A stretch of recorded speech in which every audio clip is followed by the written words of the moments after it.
This classic story begins with the two main characters facing death because how else are they going introduced two badass samurais? That said, to recap what happened and how we arrived at this point, we go way back to Fu, a waitress in a tea house. She has been having a tough day at work due to the town's corrupt mayor and his son who is being very disrespectful with his friends in the restaurant. Luckily, the man with the exotic fighting style, Mugen, arrives, and although he is dripped, he doesn't have money to buy food, so he tries to cut a deal with Fu, telling her that he will take care of those douchebags if she feeds him.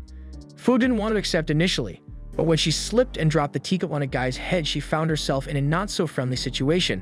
Hence, she accepts the offer and Mugen runs wild, kicking ass and slashing bodies.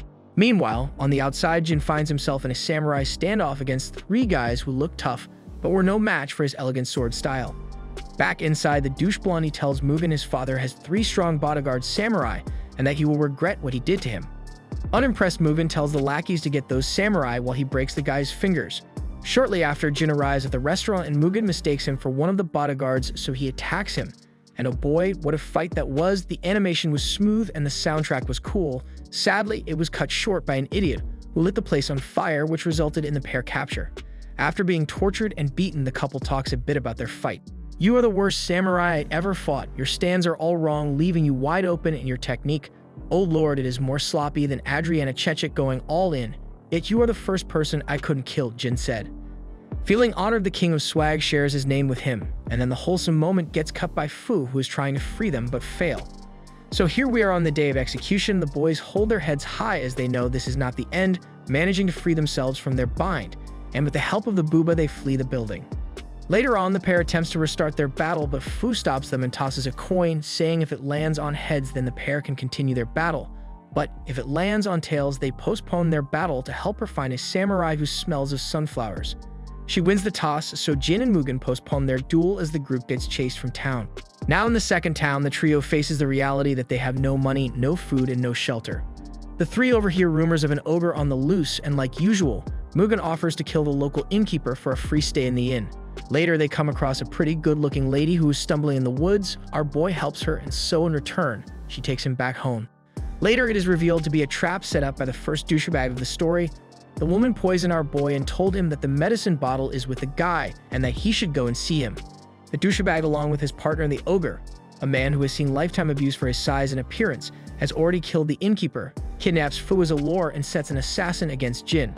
However, Fu proves to be too cute and kind as she befriends the ogre, yet he is baited into fighting Mugen. When the douche goes to strike Fu, the big-sized baby kills the spoiled brat before he is killed in turn by Mugen. The assassin, having fought Jin to a standstill, concedes the fight and leaves as his client is dead. While on the road to the next town, Mugen and Jin trick Fu and abandon her, which is highly untestable as she won't shut the F up. Mugen goes to a restaurant and steals food from a gang, enraging them into a fight. However, their leader, Nagatomi, is impressed with Mugen's ability and hires him as a bodyguard over his bodyguard. Jin later eats at the same restaurant but cannot pay for his food and must work as a sword for hire by Sasuke. Not the edgy kid from Naruto, but the heir to the rival Yakuza gang Mugen is working for. Sasuke struggles to fight against the rival Yakuza Nagatomi because his sister-like friend Asuzu was forced into prostitution to pay off her father's debt, the same brothel that Fu was forced to work at when captured. That karma is a thing, and it brought the trio back together as Mugen re-encounters Jin when he was guarding Sasuke to break into Nagatomi territory in an attempt to save Asuzu. Fu interrupts their fight, then Jin and Sasuke escape using flash bombs. Mugen urges Nagatomi to take Kawara territory by force, but Nagatomi refuses to and explains that obtaining their territory through legal means is more effective. Furthermore, Nagatomi discusses his plans of ruling the land through control, something which Mugen disagrees with, so he leaves the gang. When Jin deters Sasuke from saving Asuzu, Sasuke accidentally kills a man belonging to the Nagatomi gang and is captured. Nagatomi confronts the boy's father, the leader of the rival gang, and the two agree to gamble the kid's life or Kawara's territory. On the night of the gamble, Fu escapes from the brothel but is mistaken as a dice roller. When Sasuke's father loses, he instead commits seppuku to honor the outlaw honor code, yet the other leader doesn't care about the code and reveals that he will be attacking the territory of the other gang. Then Mugen abruptly interrupts and creates chaos, killing people left and right with the help of his homie. Later, Nagatomi is killed by the original bodyguard that was replaced by Mugen previously. While the trio is at a restaurant, Fu meets an artist who seems to be in the middle of a slave trafficking situation, as the detective Manza the Saw narrates. Fu now is posing for the guy for pay. Jin plays games with an old man for the prize being a bag of gold if he wins, while Mugen is doing Mugen things like beating up street thugs and taking their money. Yet as with all things with this trio, shit goes sideways. The artist is finished and Fu is kidnapped by the local Yakuza. The painter explains while trying to free the main girl that he was working for them due to his paintings not selling. But the convo gets cut short when the Yakuza catch him, so they beat the guy up and throw him back in his house, where Mugen happens to be waiting. Mugen helps save Fu, while Manzo arrests the man Jin was playing with, as it turns out he was the leader of the trafficking ring.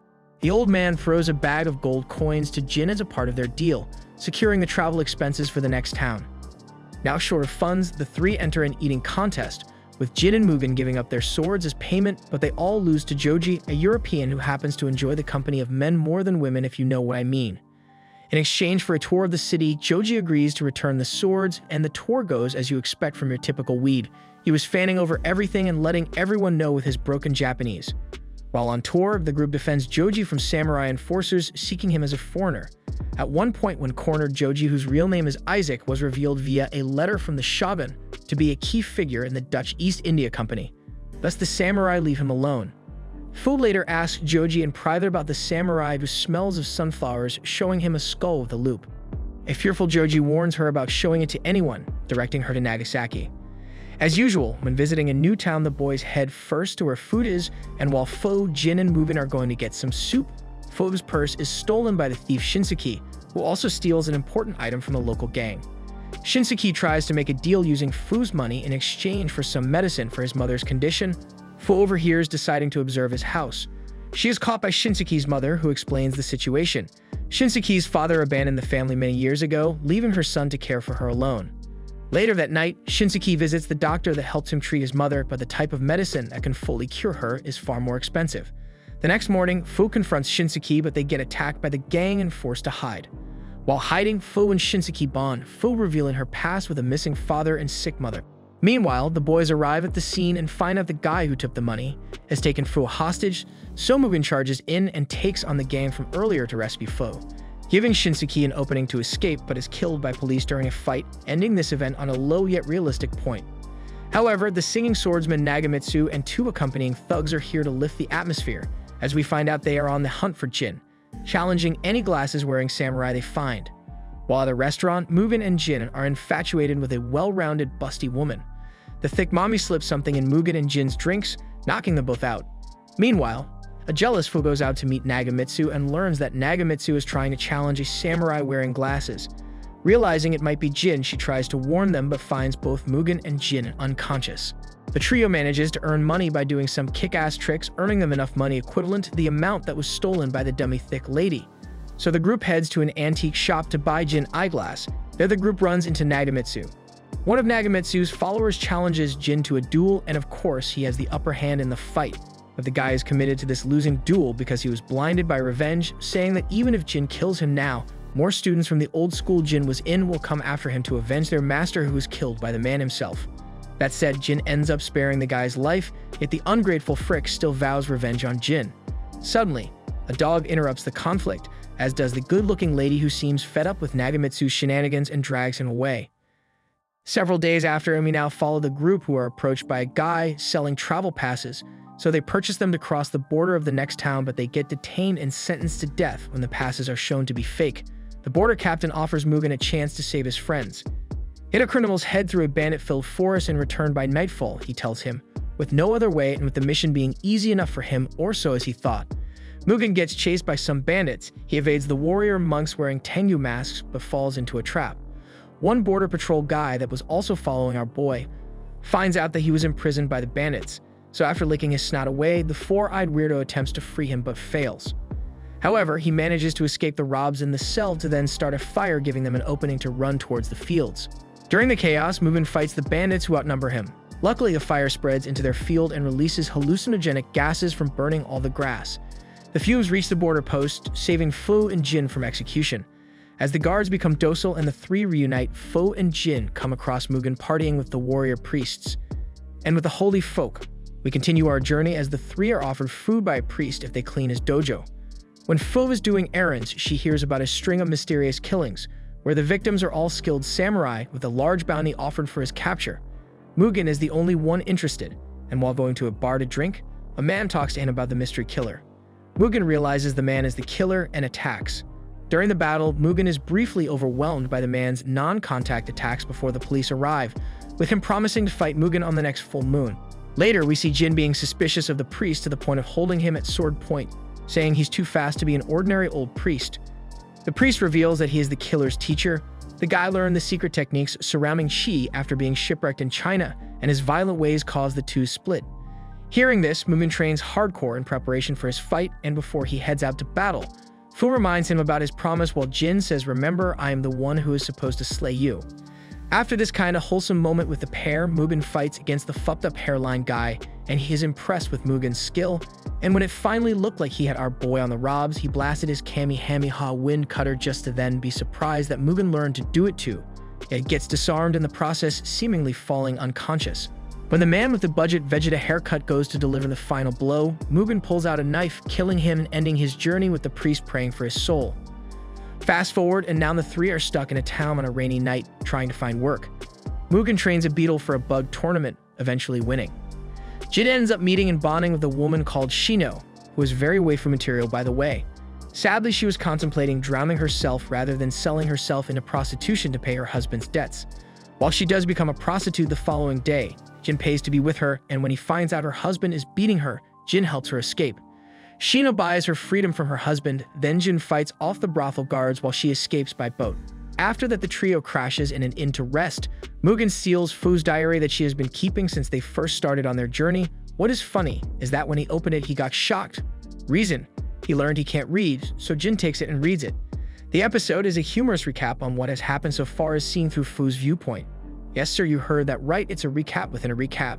And just like how you all gonna comment your thought and criticize the video, the boys did the same thing while going through the diary. They found out that their initial journey to Edo was in pursuit of a rumor that the Sunflower Samurai was seen there. In the end, they find a note written by Fu saying that she knew they would try and snoop into her diary, which enraged Mugen. Later, Fu, Mugen, and Jin go to the beach for the first time, and the trio meets Mugen's childhood acquaintances Koza and Mukuro. After losing a bet to Mukuro, Mugen is forced to join his old bud on a job. The job is to steal gold from a government ship, and Mukuro secretly reveals to Koza that he plans to kill Mugen to tie off loose ends.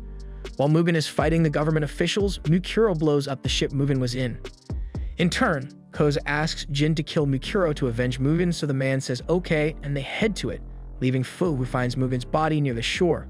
Meanwhile, Mukuro and his associate are discussing matters in a hidden area that they plan to use until it is safe to escape, and Mukuro comments on his efforts to hook up the lackey with his sister. Fast forward to Koza arriving at the safe house where Mukuro is.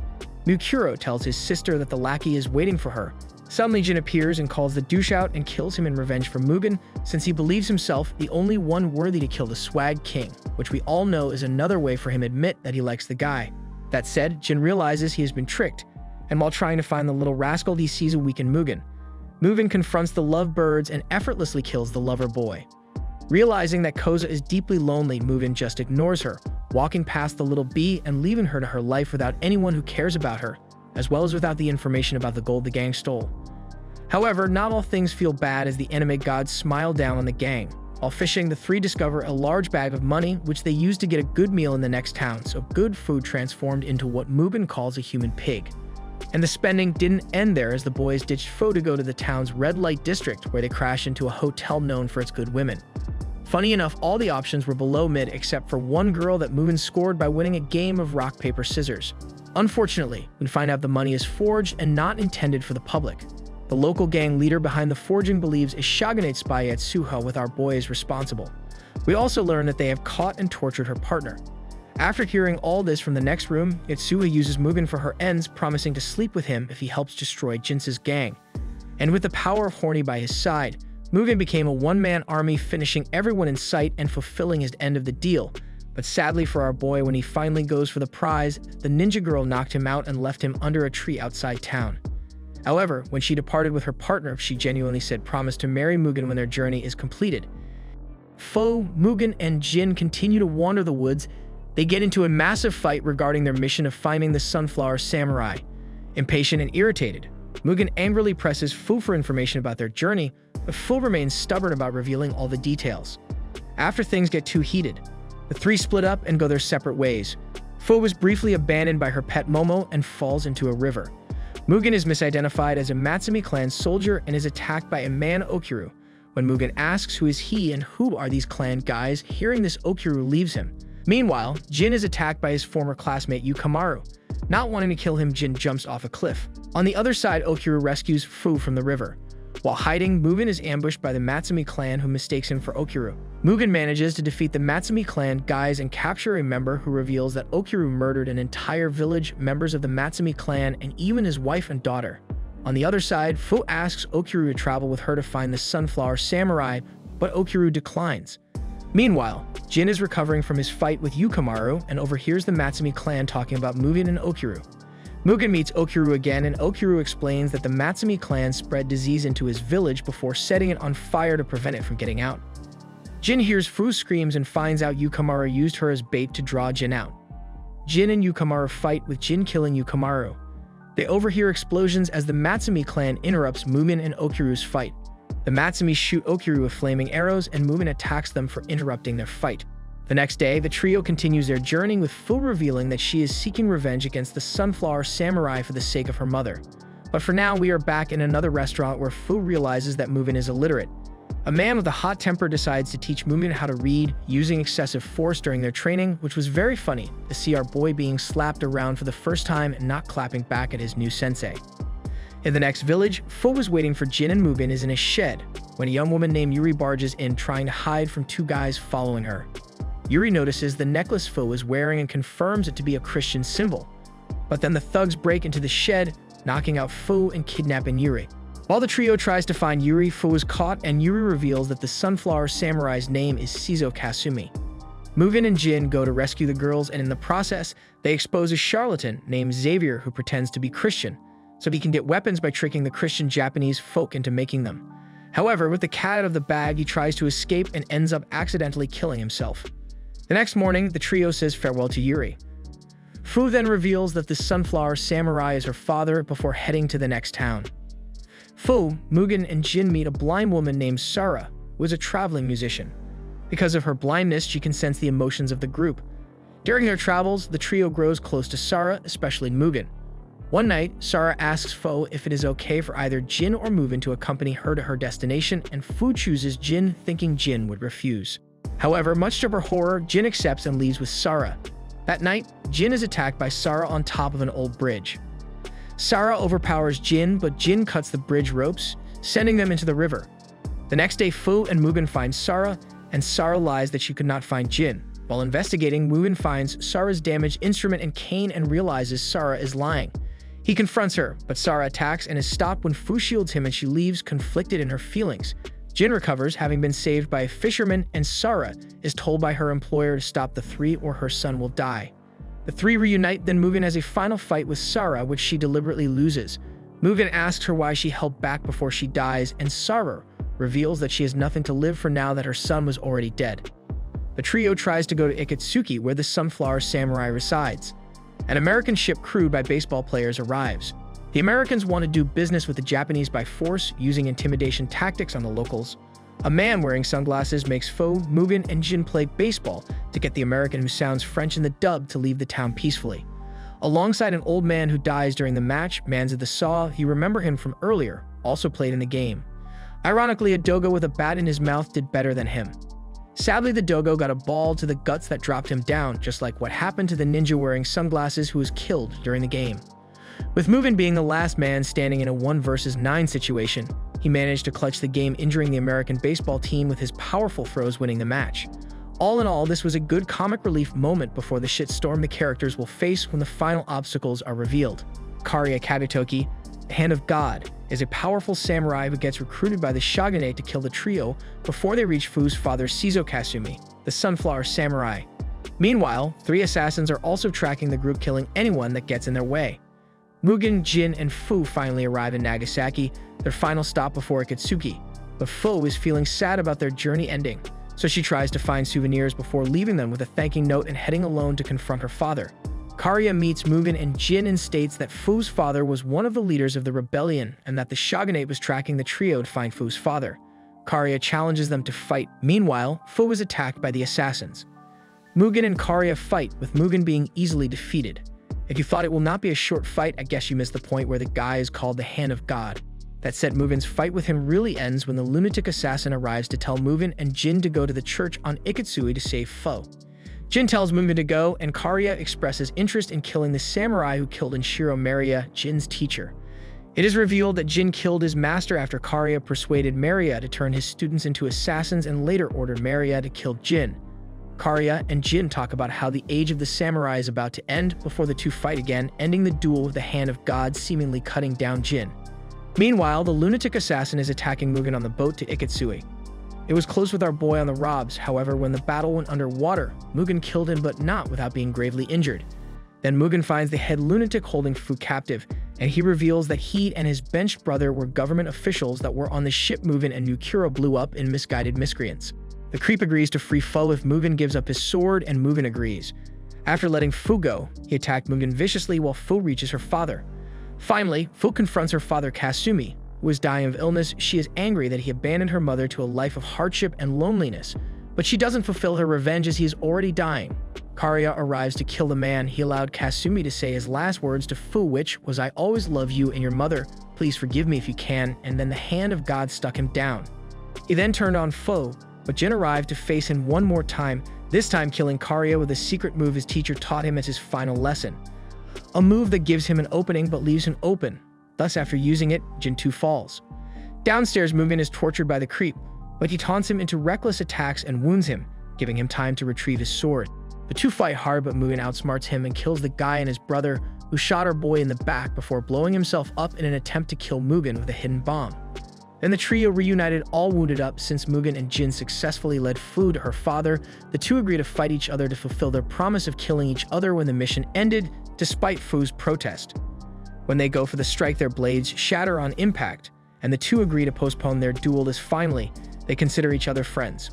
While Mugen and Jin recover, Fu learns that her father abandoned Fu and her mother to prevent the shogunate from targeting them. The three decide to split, but not before Fu reveals that she lied about the outcome of the coin flip at the beginning of the journey. Mugen and Jin get annoyed, but the three part are on good terms, grateful for their shared memories.